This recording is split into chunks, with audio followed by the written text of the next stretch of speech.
I'll bet you my shirt, pants, boots, and... Before he passed away at 95, Buddy Ebsen, the beloved star of the Beverly Hillbillies and Barnaby Jones, finally revealed a truth he had kept quiet for more than 50 years. It involved one of the most famous movies ever made, a dangerous role, and a decision that nearly cost him everything. Join us as we dig into the secret he carried for a lifetime and why he chose to break his silence at the very end.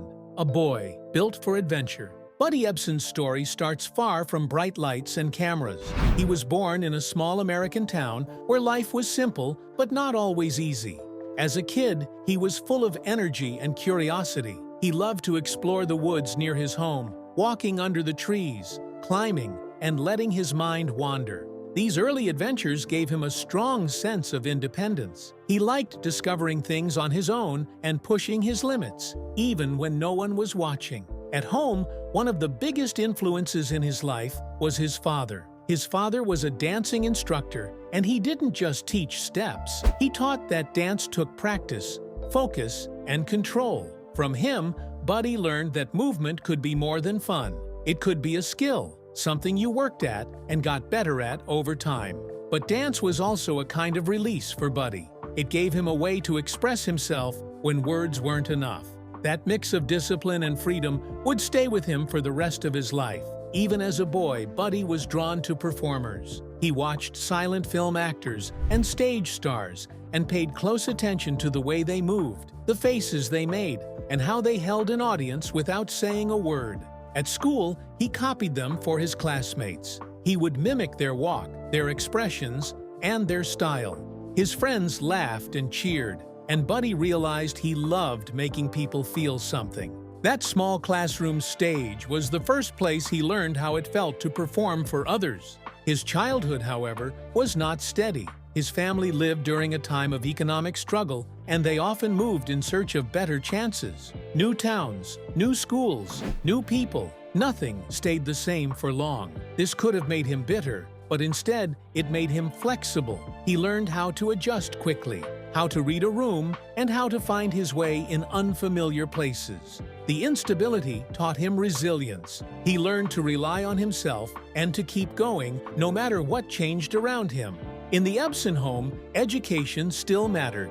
His parents wanted him to have a solid future, and for a while, that future looked like medicine. Buddy studied at the University of Florida and aimed to become a doctor. On paper, it was a smart path, stable, respected, and safe. But inside, he felt a pull towards something different. While he studied, he never stopped thinking about performing, dancing, and being on stage. He later transferred to Rollins College, where the arts were a bigger part of daily life.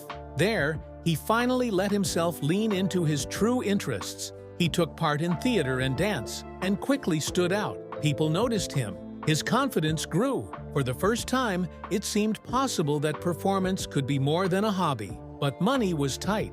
A serious financial setback forced him to leave school before he could finish. Standing at that crossroads, Buddy made a bold choice. With little savings but a strong belief in himself, he decided to go to New York City. In New York, he worked odd jobs, faced constant rejection, and had many long, sleepless nights wondering if he had made a mistake. But somewhere in that struggle, he understood something important. The city wasn't defeating him, it was sharpening him. Every no made him tougher. Every small chance pushed him forward. He didn't know it yet, but these early battles were preparing him for the hardest chapter of all, the one that nearly cost him his life in Hollywood. The baby upstairs. When Buddy Ebsen decided to chase a life in show business, he didn't go alone. One of the most important people in this chapter of his life was his sister, Vilma. They shared not just blood, but also rhythm, timing, and a growing love for dance. Both had trained and practiced for years, and eventually they realized they were stronger together than apart. So they formed a dance act, a brother-sister team that would soon step onto some of the biggest stages of their time. At first, their act was simple, just two young dancers trying to stand out in a crowded world of performers. But Buddy and Vilma worked hard to fine-tune everything. They practiced until their steps matched perfectly. Their timing was sharp, their energy was high, and they had a light, graceful quality that caught people's attention. Through dedication and constant rehearsal, their act grew more polished and professional. They weren't just dancing, they were telling small, wordless stories with every routine. People started comparing their style to that of Fred Astaire, who was already a major star in music and dance. Buddy and Vilma had that same smoothness and ease in their movements. Soon, they were given a nickname that would help define their early careers, the Baby Astaires. It was a sign that audiences and producers saw something special in them. The nickname helped them stand out in ads and posters, and it drew curiosity. If crowds loved Astaire, they were willing to come see this young duo who carried some of that same charm. With growing buzz around their act, Buddy and Vilma began to break into vaudeville, which at the time was a popular form of live variety entertainment. They landed their first significant bookings in theaters where singers, comedians, and other performers shared the bill. It wasn't easy to impress in that setting because the audience saw many acts in one night. But the Ebsen siblings' mix of fluid movement and clean, precise steps made them memorable. They seemed to glide and snap at the same time. Their routines were smooth but controlled, lively but tight. Their success in vaudeville opened the door to Broadway. Performing on Broadway meant higher stakes, bigger crowds, and more important eyes watching from the dark of the theater. On these stages, Buddy and Vilma proved they could handle the pressure. They showed that they weren't just a novelty act. They were serious dancers who could adapt to different shows and styles while keeping their own flavor. It didn't take long for Hollywood to notice. The film industry was always on the hunt for fresh faces who could sing, dance, and bring life to musical numbers. Buddy and Vilma were invited to appear in the film Broadway Melody of 1936. For them, this was a major step up. Suddenly, their talent was being captured on camera, preserved, and shown to audiences across the country. In the movie, they displayed the same blend of fluid grace and sharp timing that had made them favorites on stage. Executives at MGM saw potential in the siblings. The studio liked the idea of a photogenic brother-sister team who could headline musical sequences and bring charm to the screen. MGM began to picture them as the next big dance duo, marketable, stylish, and appealing to a wide audience. But as Buddy soon learned, behind Hollywood's flattering words and bright sets, there were also strict rules and hidden pressures. Once under studio control, the shine came with strings attached. There were expectations about how they should look, act, and even think. The pressure to conform to the studio's image was strong. Early on, Buddy experienced how cold and powerful the studio machine could be. Decisions about roles, contracts, and careers were made in offices far above the performers, and those decisions were not always kind. He was just beginning to understand how dangerous that power could become.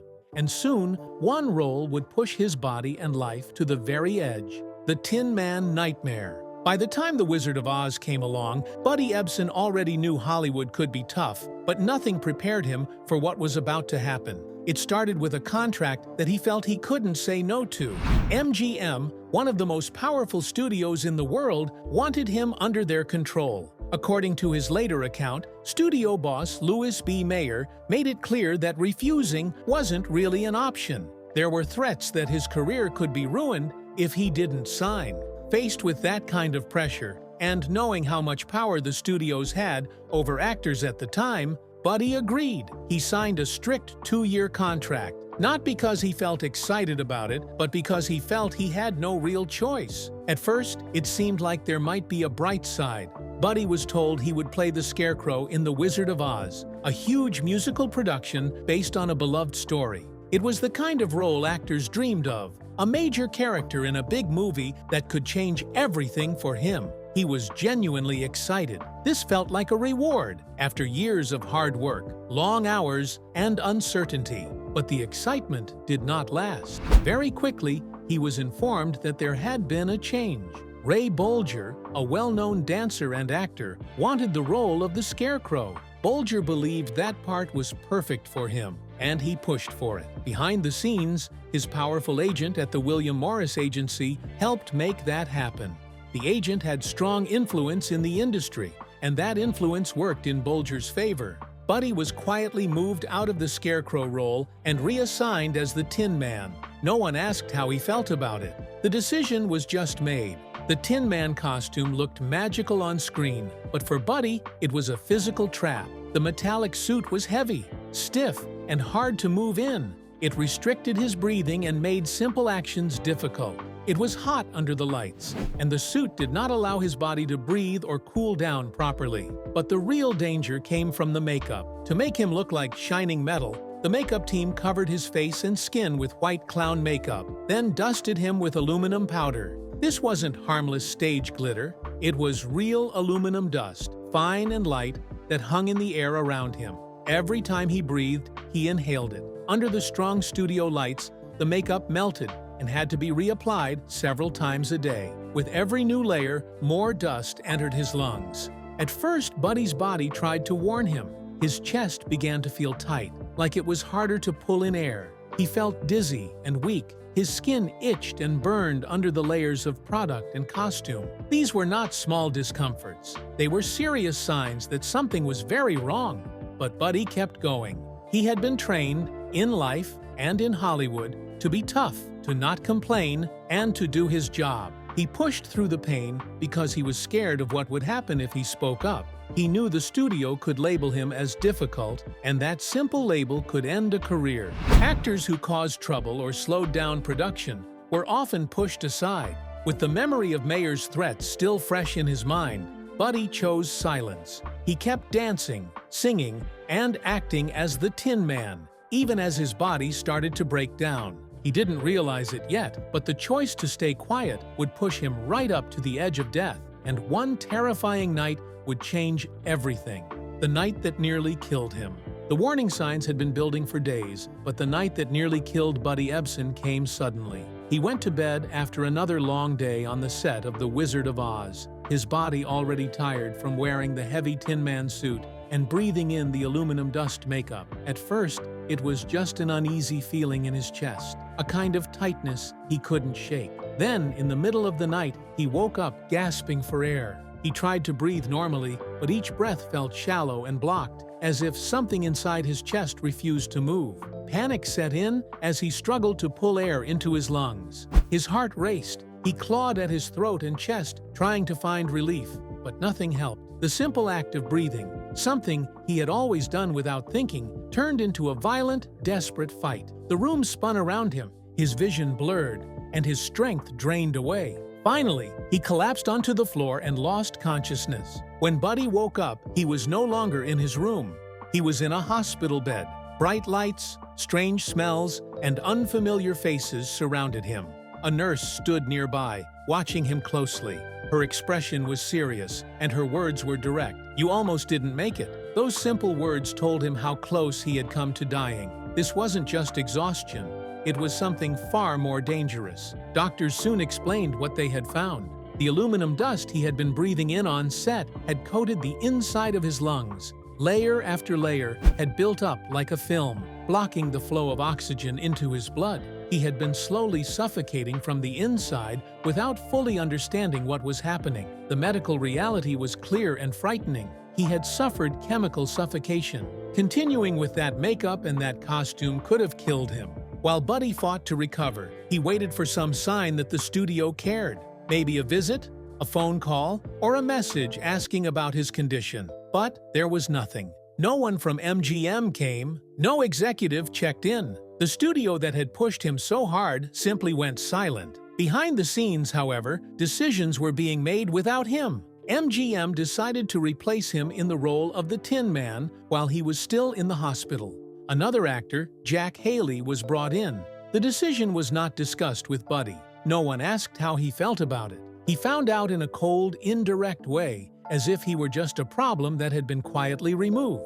It was a deeply humiliating experience to almost die for a role and then lose it without a word of thanks or concern. Then he saw how the story was told to the public. Instead of revealing the full truth, that the makeup had poisoned him and nearly killed him, the studio blamed an allergic reaction. The press picked up this safe, gentle phrase and repeated it. It made the situation sound minor, like a small medical issue, instead of a life-threatening event caused by unsafe materials and pressure to keep working. Buddy stayed silent. At that time, the studio system ruled Hollywood with fear. Speaking out against a powerful studio could mean the end of a career. Contracts were strict, and actors were seen as replaceable. Many performers knew that if they complained too loudly, they might never work again. So Buddy kept the worst of his story to himself, carrying the weight of that night in his memory for decades. What he didn't know then was that this near-fatal experience would follow him for the rest of his life, even as he tried to rebuild his career and move on. Hollywood's hidden toll. Buddy Ebsen survived the Tin Man ordeal, but he did not walk away unchanged. The experience left marks that never fully healed. Physically, his lungs were damaged. Emotionally, he carried the memory of that night and the way the studio treated him. For decades, he lived with a secret story that very few people knew in full. After the aluminum dust incident, Buddy's breathing was never the same. He dealt with ongoing respiratory issues for the rest of his life. His lungs had been coated and stressed, and even after he recovered enough to leave the hospital, they did not return to normal. He had to be careful with anything that might irritate his breathing, like smoke, dust, strong chemicals, or heavy physical strain.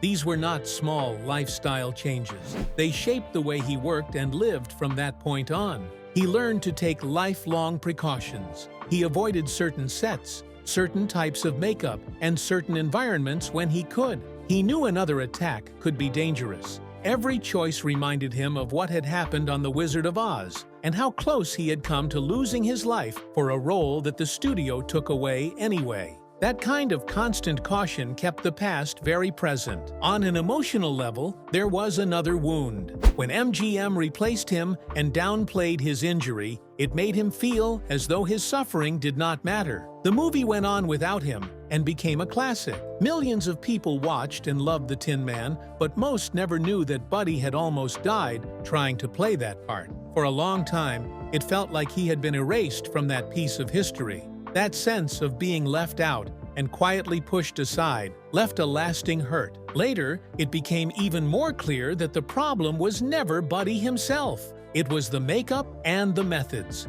When Jack Haley took over as the Tin Man, the studio changed the aluminum dust to an aluminum paste, hoping it would be safer. Even so, Haley developed a serious eye infection. At one point, there were fears about partial blindness. This showed that the materials were still dangerous. The pattern proved that Buddy's collapse had not been due to weakness or simple allergy.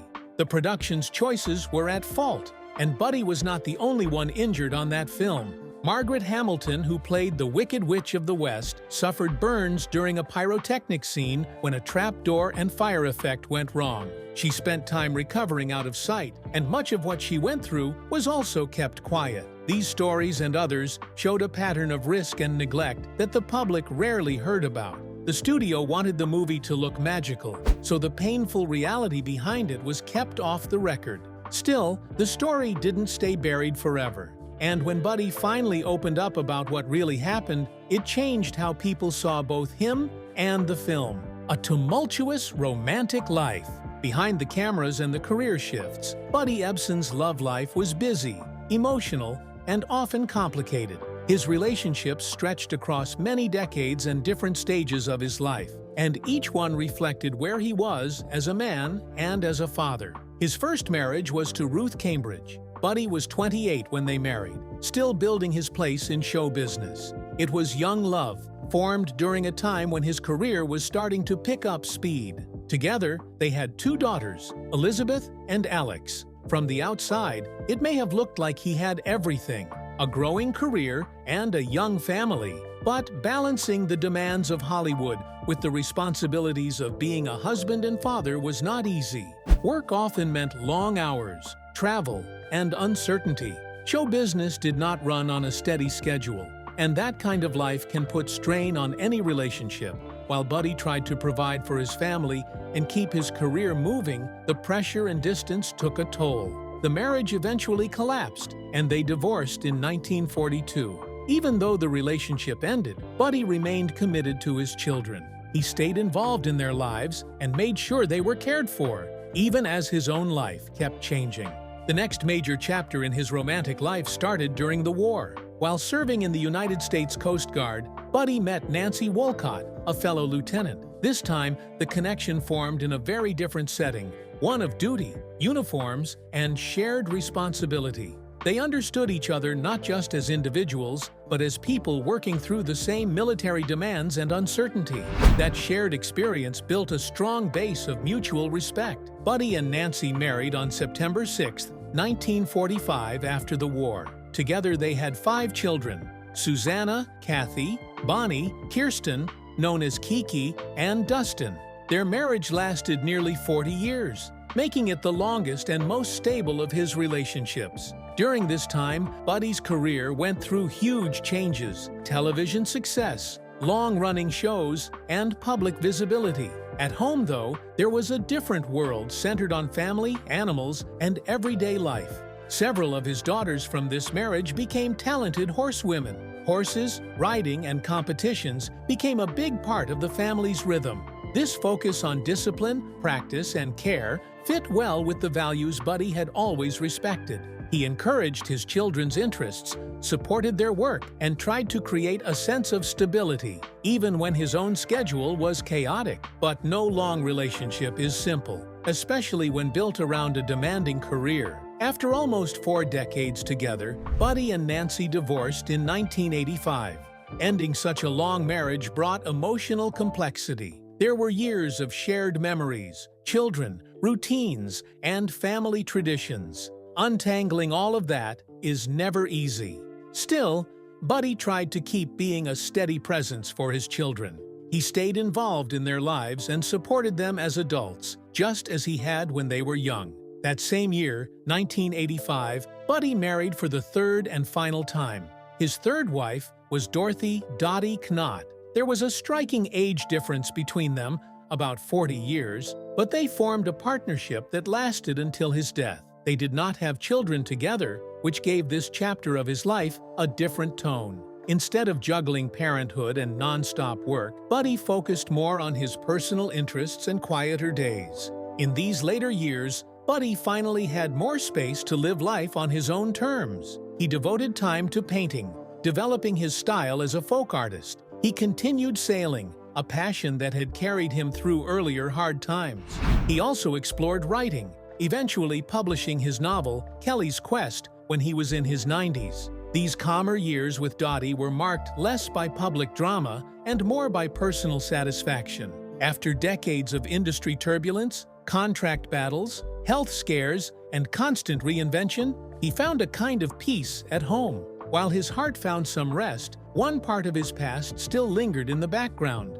the old wound from the Wizard of Oz and the truth he would one day decide to finally share. The secret finally comes out. By the time Buddy Ebsen reached 95 years old, he had lived through almost a full century of change, fame, pain, and reinvention. For more than 50 years, he had carried the full truth of what happened on the Wizard of Oz, mostly inside himself. People knew the simple version, that he had an allergic reaction and was replaced as the Tin Man. But very few knew just how serious it was or how coldly the studio had treated him. In his final years, with his health failing and time running out, Buddy decided it was no longer enough to stay quiet. Age has a way of stripping away what does not matter. For Buddy, image and Hollywood myths no longer felt important. What mattered was honesty. He had spent decades being known for roles like Jed Clampett and Barnaby Jones, but a part of his life had never been fully told. He wanted to reclaim his story,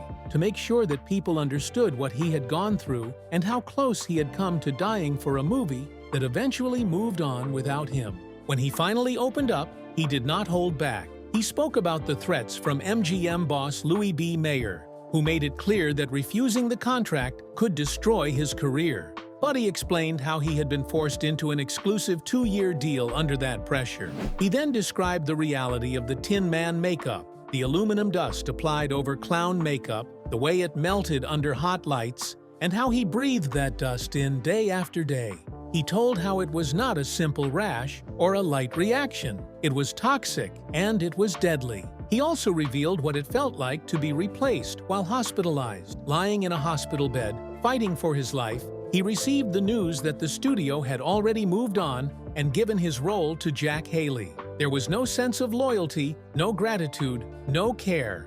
Just a quiet decision to swap him out and cover the truth with a softer story for the public. His daughter, Kiki Ebsen, supported and confirmed his story in interviews. She gave more details about the makeup, explaining how the aluminum dust coated his lungs and made it impossible for oxygen to reach his blood. Her words helped people see that this was not an exaggeration. It was a real medical crisis caused by unsafe practices. Once Buddy's full account became known, it added a darker layer to how many people saw The Wizard of Oz. The film remained a beautiful and beloved classic, but now audiences knew there was real suffering behind the scenes. The bright colors and songs were still there, but so were hidden injuries, burned skin, and a man who almost died for a role that history nearly forgot was his. By telling the truth, Buddy finally gained something important: ownership of his own story. He was no longer just the actor who had an allergy and got replaced. He was the man who survived, spoke up, and refused to let a studio-written version of events be the only one left behind. If you enjoyed this video, make sure to like, subscribe, and hit the notification bell so you never miss a new upload.